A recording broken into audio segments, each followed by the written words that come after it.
Hi there, Josh here. Welcome to FramesPerSecond. Today we're looking at some Ektachrome 100 that I cross-processed in C41. So it makes it a little bit different. The color's a bit more wacky, and I shot it on my Mi 605. So we're just gonna have a look at these images and see if it's something we want to do more of.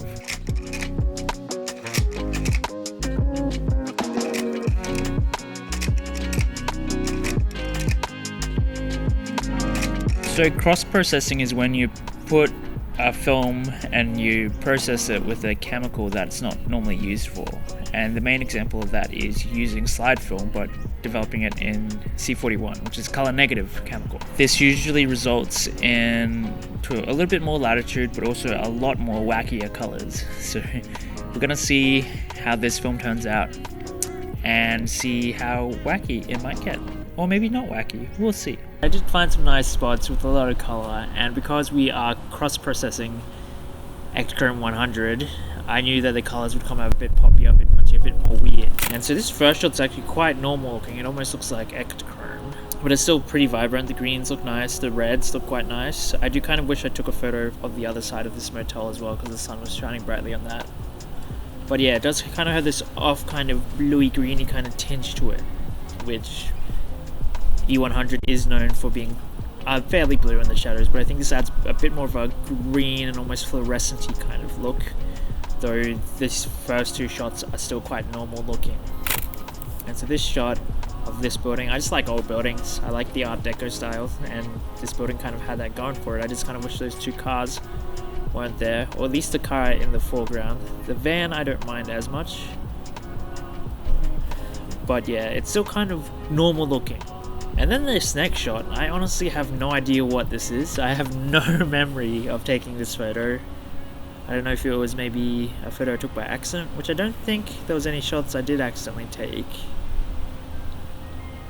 But yeah, I have no idea what this could be. And then now we're on the way to the Sunshine Coast. And so here we have this kind of parking lot, which I just thought had interesting color to it. I maybe did meter it just a tiny bit too hot for what I was going for, but you still kind of get all the detail that's going there, even those chairs. It's not the most interesting shot I've taken, but it does still kind of show how the colors are just a little bit off, but also kind of interesting. Now this next shot I do like quite a bit, and it really does kind of show the benefit of cross-processing E100, especially because it is still kind of normal looking and very usable in that way. But here we have a lot of great colors. You got the blue of the hotel, the red of the sign, and kind of the greeny yellow of that restaurant. And I do kind of like this frame as well. And yeah, this looks like it could have been just a standard color negative film, not cross processed, but it has this kind of punchier, kind of vibrant, kind of fluorescent kind of look to the colors, which I actually do quite like. So I think I will cross process another roll of Ektachrome in the future. And now we have this house with the garage, and it just kind of had this blue trim that I just want to see how that would be accentuated. And yeah, it still looks quite normal. The green's maybe a little bit fluoro looking, but yeah, the color's still kind of nice. I just like the pastel tones of this place.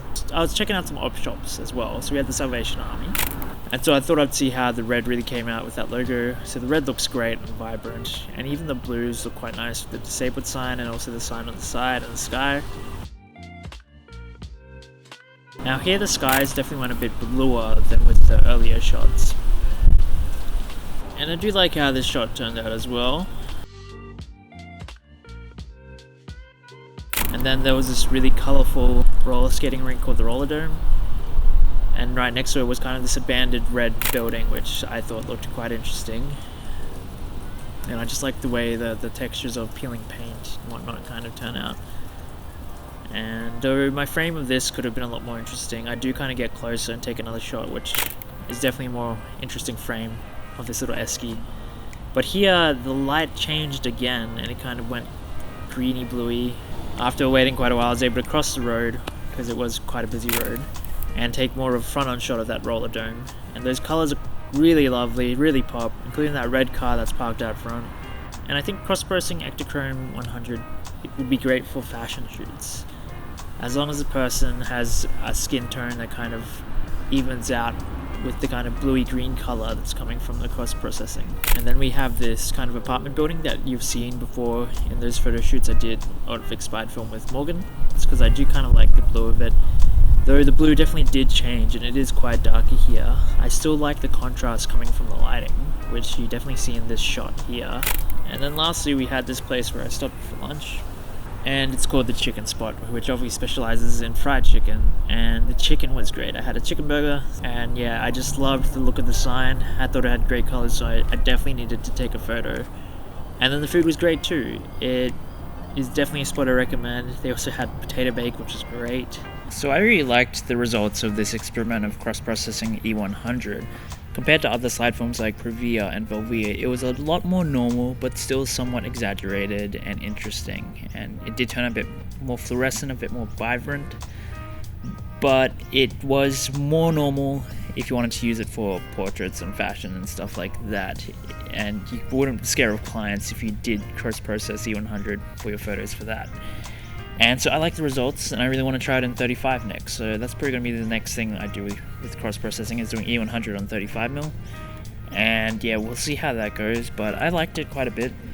And let me know your thoughts on the images, the cross-processing, and just your thoughts on doing that with your photos as well.